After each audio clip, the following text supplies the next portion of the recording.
Assalamualaikum warahmatullahi wabarakatuh. Teman-teman, kembali lagi di channel YouTube saya, Khairun Imam. Nah, ini ada beberapa video yang akan kita simak bersama-sama terkait dengan Jawa Tengah yang menjadi kandang gemoy, yang menjadi kandang Pak Jokowi, di mana ada juga video terkait dengan Deddy Sitorus yang dipermalukan di acara anak-anak Abah dan para pembenci, teman-teman. Di sana Deddy Sitorus dan PDIP kena roasting habis-habisan oleh anak Abah. Waduh, ini sepertinya sok-sok mau jadi pahlawan kesiangan ya. Karena kalau saya lihat Deddy Sitorus ini yang ditugaskan PDIP untuk membangun komunikasi kepada orang-orang yang membenci Pak Jokowi untuk mensolidkan barisannya, teman-teman. Aduh. Tapi ya, ada isu yang menarik lainnya terkait dengan perseteruan antar elit di dalam tubuh PDIP. Antara kelompok Bambang Pacul dan juga kelompok Ibu Puan. Wah, ini yang paling menarik, teman-teman. Dan kalian jangan lewatkan pembahasan ini. Oke, sebelum kita masuk ke videonya, jangan lupa like, subscribe, dan share. Dan tanpa perlu berlama-lama lagi, mari kita mulai videonya berikut ini. Orang yang paling banyak menindas rakyat Indonesia itu dia, mereka berdua. PDIP itu menikmati, tidak bisa tidak. Wow. Tidak bisa tidak. Sekarang pura-puranya atau beneran berantem, tapi didramatisir jadi pahlawan, terzolimi. Enggak, bos. Saya sependapat dengan kata Heru Kurnia tadi bahwa siapapun sekarang yang melawan Jokowi teman kita. Tapi khusus PDIP, catatan panjang. Catatan panjang. Kalau memang berani, mau ayo sama-sama. Tapi tetap catatan panjang. Kita memaafkan tapi tidak melupakan. Ya, dasar PDIP dasar sekali. Waktu revisi undang-undang KPU ngapain? Semua begitu banyak KPU, KPK. Begitu banyak ngapain? Dulu waktu masuk posisi BBM naik, mewek, nangis. Sekarang paling depan pasang badan. Jadi ngapain gitu loh? Nah, teman-teman rakyat Indonesia, disiapin semua, jangan terkecoh. Jangan terkecoh sedikit pun juga, ya. Ini cuma masalah kesempatan, mereka berbeda jalan aja. Kalau masih satu, mereka saling menunggangi kok. Mereka saling menunggangi, tapi saudara, kita melupakan, tapi tidak memaafkan. Ya, atau begitu saya tidak mau dua-duanya sebetulnya. Langsung main HP panjang sekali. Nah, saya suka dengan kalimat Mas Eros 3R. Resah, rusuh, revolusi. Baik, saya minta teman-teman di sini mulai deh. Lupakan partai. Lupakan partai, bukan partai. Partai, lupakan partai. Mereka semua sekarang beda kepentingan aja, Pak. Begitu kepentingan sama, mereka sama-sama ngerampok lagi. Ya. Poin taken Bang Edi ya. Poinnya kita Ngeri. Mas Eros barangkali mengorkestrai kita. Terima kasih banyak. Assalamualaikum warahmatullahi wabarakatuh. Waalaikumsalam warahmatullahi wabarakatuh. Wow, kasihan sekali Deddy Sitorus ya. Hadir di diskusi anak-anak Abah, para pembenci, tapi kena semprot juga. Dipikirnya ya pahlawan kesiangan kali ya. Polri sudah masuk ke ranah yang seharusnya dia jaga. Tidak. Kita berharap Polri menegakkan hukum dan undang-undang. Baik, kalau mereka sudah melangkahi itu, lalu kita mau berharap sama siapa? Oke, jadi ketika PDI Perjuangan berkuasa, Polri tidak masuk ke dalam ranah politik, Anda bisa menjamin itu? Anda pernah dengar ininya nggak? Oke. Nggak, saya tanya Anda. Enggak, saya tanya kejujuran Anda dong Bang Deddy. Saya tanya Anda pernah mendengar nggak berita seperti ini selama 9 tahun kami bersama pemerintahan Jokowi? Karena kan pada saat itu hubungan saya PDI tanya Perjuangan dong. dengan Jokowi masih baik-baik Kamu kan aja. wartawan, pasti Ya. tahu dong. Ya. Coba Banyak sebutkan informasi saya. yang mengatakan aja. kedekatan PDI Perjuangan dengan Polri. Loh, kalau dekat ya pasti dekat. Ya. Pasti sangat dekat dengan Polri. Tajam Oke. juga Nggak wartawan mungkin nggak ini kan. sebagai partai dalam Jadi pemerintahan. pada saat PDI Perjuangan dekat dengan Polri, tidak ada intervensi Pada politik zaman ya? SBY pun kita dekat Oke. dengan Polri, Nana. Oke. Tanya Pak Ugroseno itu. Baik.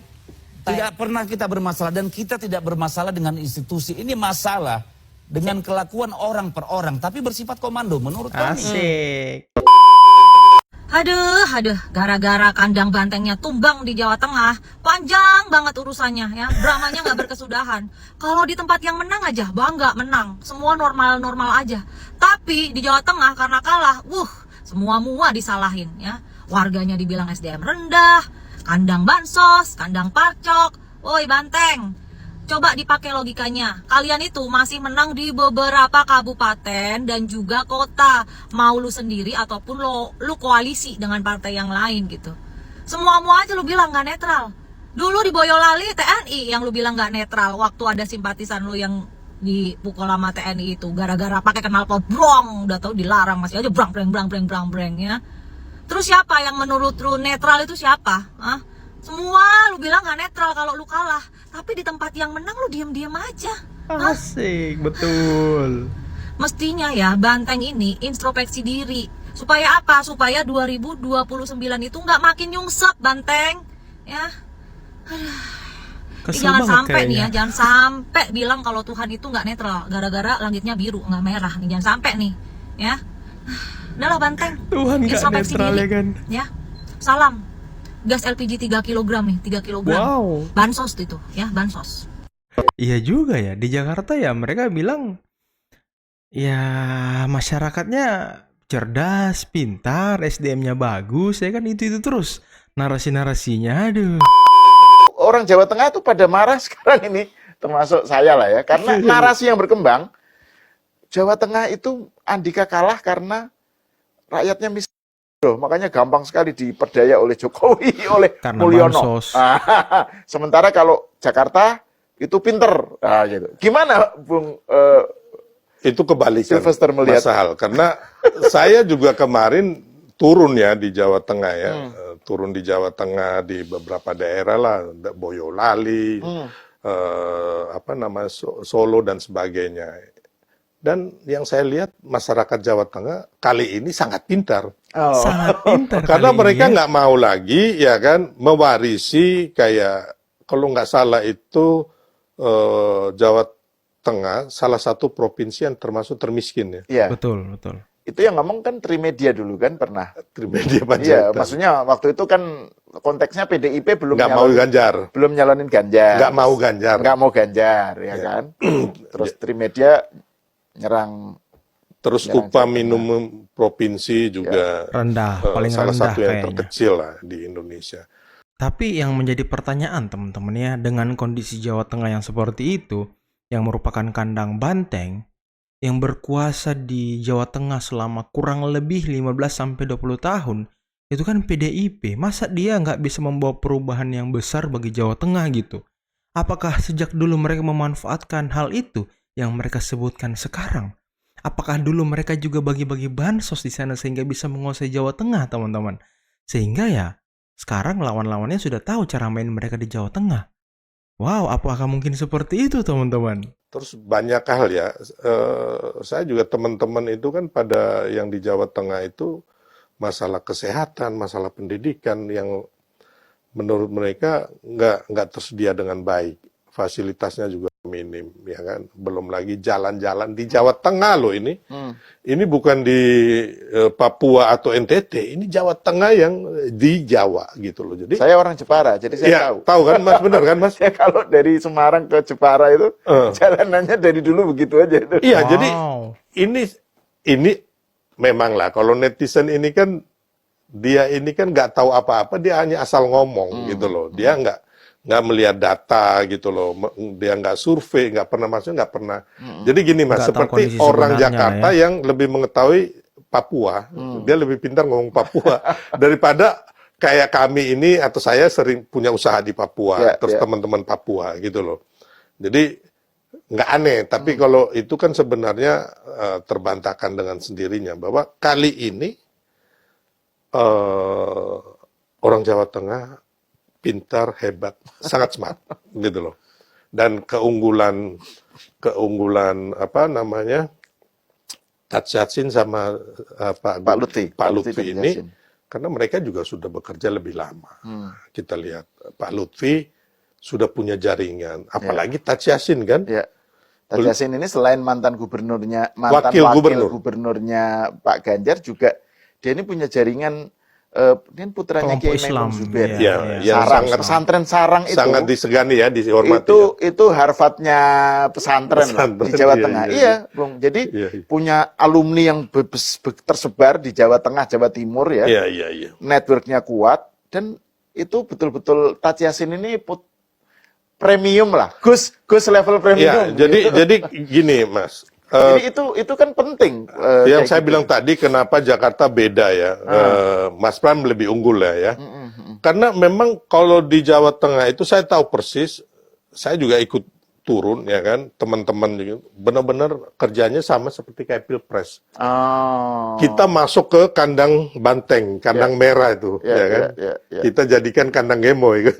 Kandang gemoy. Jadi benar-benar di Sulawesi Utara juga, di Banten, semua bekerja. Di DKI ini yang terus terang aja memang kurang unggul karena kerjanya kurang maksimal.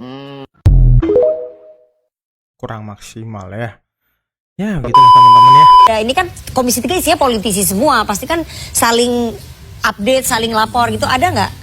Secara langsung dan detail belum sih. Nggak ada. Saya belum ada. Oke, dari teman-teman partai lain Ya belum ada juga. mengeluhkan gitu? Belum ada juga. Nggak ada juga ya? Ya itu mereka bahkan menganggap pemilu kada saat ini tidak ada ekses-ekses yang membuat Kamtipmas itu terancam ya.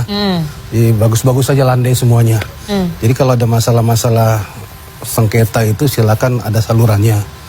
Ya kalau mau PSU atau mau ke MK nanti kalau sudah real count-nya diterbitkan silakan saja kita kawal. Jadi pengaduan-pengaduan yang spesifik itu tentang pelanggaran pemilu di Komisi 3 itu belum ada yang masuk, apalagi kalau kita lakukan RDP belum ada. Oke, karena ada beredar di media sosial bahwa yang diganggu bukan Koalisi Indonesia Maju Plus nih, tapi partai yang di luar Koalisi Indonesia Maju Plus. Ya. Makanya mungkin nggak ada. Kita berikan ruang kepada Mas Dede atau PDIP itu untuk apa yang menjadi masalahnya dikumpulkan, ya disiapkan bukti-buktinya, dilaporkan pada tempat yang semestinya ya, untuk dipermasalahkan di situ. Nah itu mungkin lebih real ya. Kalaupun ada mungkin nanti tersangkut polisian mungkin sebagai cawe-cawe di situ, ya diungkap saja di situ. Itu yang jadi problem sama kita kan. Pertarungan lama menyangkut Pilpres itu balik lagi sekarang ini. Setiap ada momen politik itu pasti itu muncul lagi. Orang puan, non puan. Kan kayak gitu. Bambang Pacul kan dianggap orang puan. Ya, 100%. 100%, ya kan? Bahkan Utut juga orang puan. 100%. 100%. Nah, jadi ini pokoknya yang namanya orang-orang yang katakanlah dia ada di dalam kelompoknya puan, ini kan mau dikerdilkan. Ya kan? Oleh elit yang lain. Siapa? Ya bisa sekjen. Hasto maksudnya. Ya bisa. Siapa yang membuat isu Bambang Pacul ini main dua kaki? Siapa? Enggak tahu kan tadi ada. Di media rame. Di media rame kan? Iya. Nah siapa? Biasa kan yang ngomong-ngomong seperti itu kan sekjen atau elit-elit PDIP yang lain kan? Yang non puan lah. Gitu. Dan karena sebenarnya basis puan kuat di Jawa Tengah kan. Karena ini bukan hanya wajahnya Bang Pacul, tapi wajahnya Mbak Puan di Jawa Tengah. Iya. Dapilnya Mbak Puan, dapilnya Pak Utut, dapilnya Pak Bambang Pacul. Wow, ya juga ya. Nah, jadi kalau kita lihat di sini, ini ada upaya-upaya mengkerdilkan ini gitu loh. Nah oleh karena itu kalau saya melihat bahwa isu-isu seperti itu nggak mempan karena Bambang Pacul ini kan udah cukup berakar di sana. Ini kan mainan-mainan elit nih. Yang ingin seolah-olah ditangkap oleh Ibu Mega, kemudian ini nggak benar nih. Tapi kan lagi-lagi di PDI itu hakim tertingginya Bu Mega dan dimainkanlah isu ini untuk mempengaruhi pandangan Bu Mega. Berarti tujuannya itu kan. Jadi sasaran dari campaign di media sosial ini, pembusukan tadi yang Ari bilang adalah telinganya Ibu Mega. Ya artinya ingin disampaikan dikesankan kepada Ibu Mega, orang-orang ini tidak fokus, tidak solid membantu Andika. Padahal angka survei naik nih. Angka survei naik, ya kan? Nah, bisa karena mesin, bisa karena Pak Adi kayak kerja macam-macam. Tapi faktornya ini bekerja semua. Iya. Nggak mungkin dua kaki lah kalau ada yang lari, ya kan? Itu kan udah pasti masyarakat juga goyang kan? Ini kan masyarakatnya solid juga kok. Survei solid kan? Jadi kalau saya melihat kembali lagi persoalan pertarungan antara kelompok yang ada di elit PDIP ini belum selesai. Bahkan mungkin tidak akan selesai selama Megawati menjadi ketua umum. Ya kan? Tidak akan selesai. Harus salah satu memimpin Baru akan selesai. Akan selesai. Tapi kan yang memimpin ini siapa? Ini maksud abang kalau Megawati ketua umum ada ini pertarungan sekjen berarti ini. Apakah Hasto akan mengukir sejarah akan menjadi sekjen 3 kali atau ada orang lain yang akan menggantikan Hasto gitu? Kalau sekarang konteksnya kan kalau Megawati. dari segi kita bicara komunikasi politik, Hasto ini kan udah gagal, ya, mengkomunikasikan politik kepada kelompok apakah kawan, terutama kepada lawan-lawan politik, selalu menyerang, ya kan? Padahal dalam politik ini kan ada soft approach, ada hard approach, kemudian di samping itu juga ada diplomasi kan. Diplomasi. Nah, memang ya susah. Hasto ini kan nggak ngerti teori dialektika kan. Nah, oke teman-teman, itulah tadi ya beberapa video yang bisa kita simak, dan ini yang paling menarik di awal dan di akhir teman-teman. Di awal itu di mana Deddy Sitorus hadir dalam diskusi anak-anak Abah dan para pembenci, dan di sana ternyata dia dipermalukan teman-teman. Wow, mendapat semprot dari anak Abah. Dan yang terakhir ini penjelasan dari Bang Zulfan Linar sangat mengejutkan juga. Bambang Pacul dijadikan kambing hitam di Jawa Tengah, dan sepertinya ada pertarungan di dalam tubuh PDIP itu sendiri ya, antara kelompok Bambang Pacul, Ibu Puan, dan juga ya gengnya Hasto nih. Waduh, apakah ada upaya untuk menyingkirkan Ibu Puan? Waduh, ini yang kita tunggu-tunggu ya, yang kita nantikan seperti apa ujungnya nanti teman-teman. Tapi ya kata Bang Sylvester tadi, Jawa Tengah sudah jadi kandang gemoy. Waduh, kandang gemoy. Oke teman-teman, mungkin cukup sekian dulu video kali ini. Jangan lupa like, subscribe, dan share videonya. Akhir kata billahi taufiq wal hidayah. Wassalamualaikum warahmatullahi wabarakatuh.